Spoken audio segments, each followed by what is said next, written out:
தலைவர் அவர்களே, என்னை விட நீங்கள் இறையவர் தான். ஆனால் இன்றைக்கு நீங்கள் பெற்றிருக்கிற பேரு புகழ் அவ்வளவு எங்கேயோ போயிருக்கிறீர்கள்.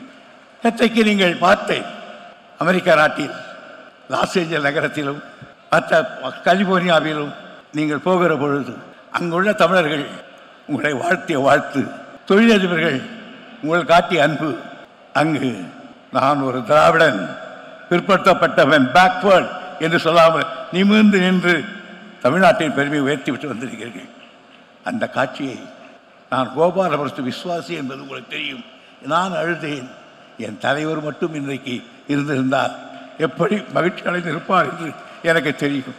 எனவே நான் தளபதி கொண்டு சொல்கிறேன், நீங்கள் தான் எங்களுடைய ரட்சகர், நீங்கள் தான் திமுக கழகத்தினுடைய கர்த்தா, நீங்கள் தான் தமிழனுடைய தலையெழுத்தை மாற்றாமல் மாற்றி பாதுகாக்க வேண்டியவர். எங்களுக்கு எல்லாம் நீங்களாக இருக்கிறீர்கள். உங்களை வாழ்த்த வேண்டும் என்ற எனக்கு ஆசை. அதனால் ஒன்று சொல்லுகிறேன், நண்பர்களே, நான் மட்டும் ஆற்றினால் போதாது. இதோ குழுமி இருக்கிறது, லட்சக்கணக்காக வெட்ட வேண்டும். நான் தளபதி என்று சொல்லுவேன். ஒவ்வொருவரும் கையை உயர்த்தி வாழ்க என்று சொல்ல வேண்டும். கையை தூக்காதவர்கள் பக்கத்தில் இருக்கிற கூட்டணி. தளபதி அவர், தளபதிகள், தளபதி அவர்கள், தளபதி அவர்கள். இந்த விழாவில் நான் தலைமை உரை என்றாலும் என்னுடைய நண்பர்கள் இன்றைக்கு பல்வேறு விருதுகளை பெற்றிருப்பதை பார்த்து நான் மகிழ்ச்சி அடைகிறேன்.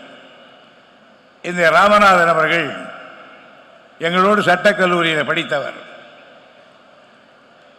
டாக்டர் ஜெகத் ரட்சகர் அவர்கள், அவர் ஒரு கௌரி காலேஜில் படித்து விட்டு வந்தவர். அடுத்து இருக்கின்ற பழனி மாணிக்கம் சட்டக்கல்லூரியில் எங்களோடு படித்தவர். நான் மாணவணி செயலாளராக இருக்கும்போது என்னோடு பணியாற்றியவர். அதே போன்று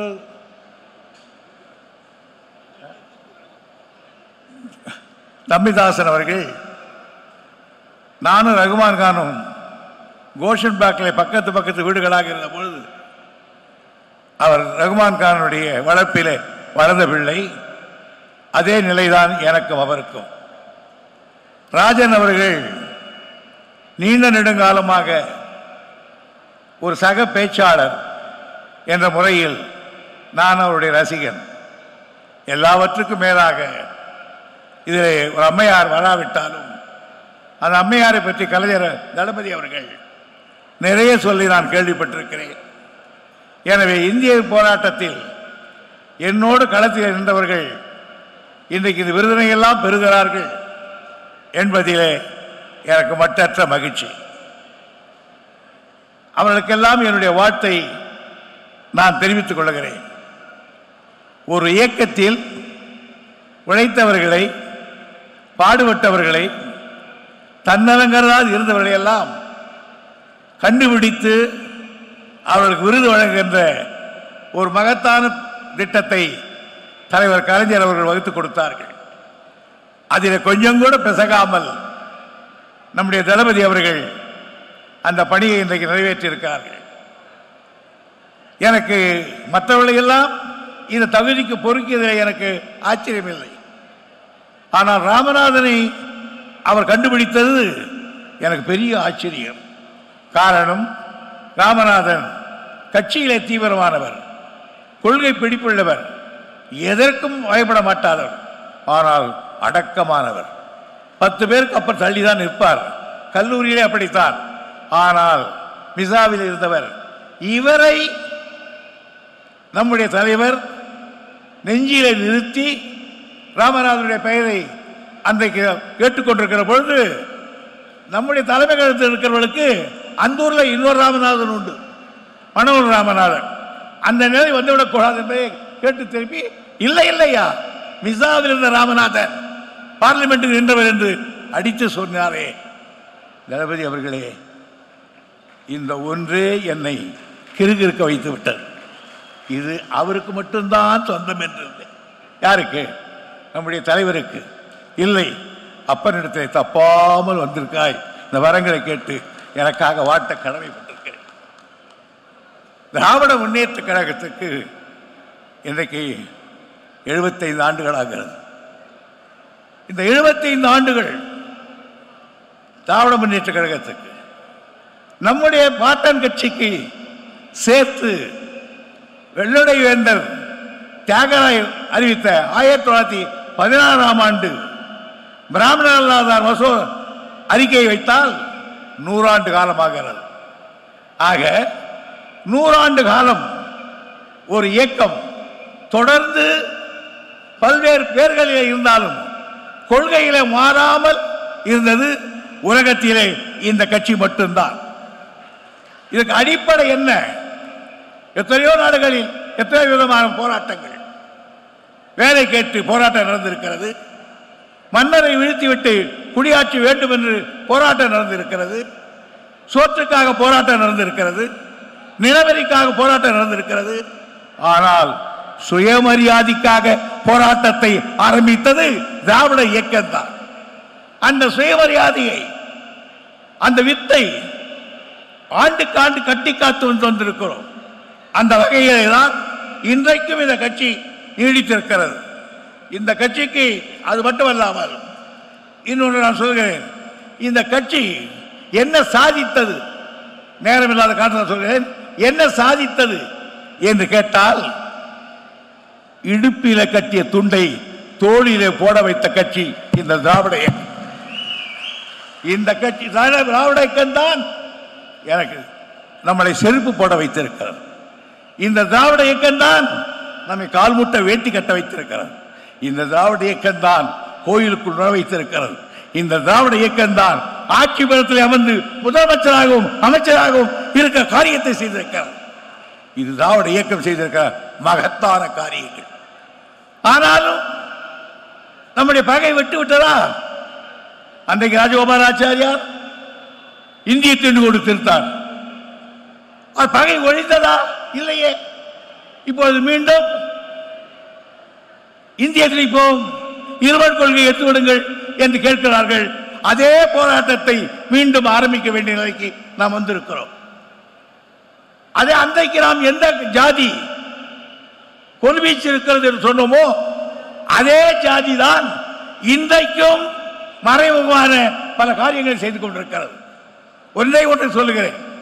சமீபத்தில் டெல்லியில் சர்க்கார் ஒரு கமிட்டியை போட்டிருக்கிறார்கள். அந்த கமிட்டி எதற்காக என்று கேட்டால், the committee was appointed by the government of India to rewrite the history of India. இந்தியாவுடைய சரித்திரத்தை மாற்றி எழுதுவதற்கு, ரீரைட் செய்வதற்கு ஒரு கமிட்டி போட்டிருக்கிறார்கள். அந்த சரித்திரத்தில் என்ன கேடு? இதுவரையில் அரப்பா மொஹஞ்சதாரோ திராவிட நாகரிகம் என்று சொல்லிக் கொண்டிருந்தோம். ஆனால் இந்த கமிட்டி என்ன சொல்லுகிறார்? பின்னாடி சொல்லுகிறார், இல்லை இல்லை, அது பிராமணர்களுடைய ஆரியருடைய நாகரிகம் என்று. அதற்கு மொஹஞ்சதாரோ அல்ல, சரஸ்வதி நாகரிகம் என்று விட்டுறார். சரஸ்வதி எங்கே வந்தாள்? அலகாபாத்தில் வந்தாள். 3 நதி ஓடுகிறது. 2 நதி பேர் சொன்னான், 3வது நதி எதுவும் அது கண்ணுக்குள் ஓடுகிறார். அந்த சரஸ்வதி நாகரிகம் என்று இன்னைக்கு சொல்லுகிறார். அப்படி அந்த ரீரைட் கமிட்டியில அவர்கள் 17 பேர்களை நாமினேட் செய்திருக்கிறது மத்திய அரசாங்கம். அதில் 3 பெண்கள், 17 பேர்களை நாமினேட் செய்திருக்கிறது. அதில் 3 பேர் அபிஷியல்ஸ், அரசாங்கத்தினுடைய அதிகாரிகள் 3 பேர் 17. மிச்சம் 14 பேர் மொத்த பேரும் பிராமணர்கள். மொத்த பேரும் பிராமணர்கள். இந்தியாவினுடைய சரித்திரத்தை ரீரைட்டாக எழுதுவதற்கு மத்திய அரசாங்கம் ஒரு கமிட்டி போடுகிறது. கமிட்டியே இருக்கிற அத்தனை பேருமா பிராமணன். போட்டு பார்த்தார்கள், ஒரு ஆள் குறையுது. அப்போட பிறகு தேடி தேடி பார்த்து அந்த ஆளை எங்கே போய் கண்டுபிடித்தார்கள் என்றால், கனடாவிலே ஒரு பிராமணன் இருந்தான். அவர் என்ன செய்து கொண்டிருந்தான் தெரியுமா?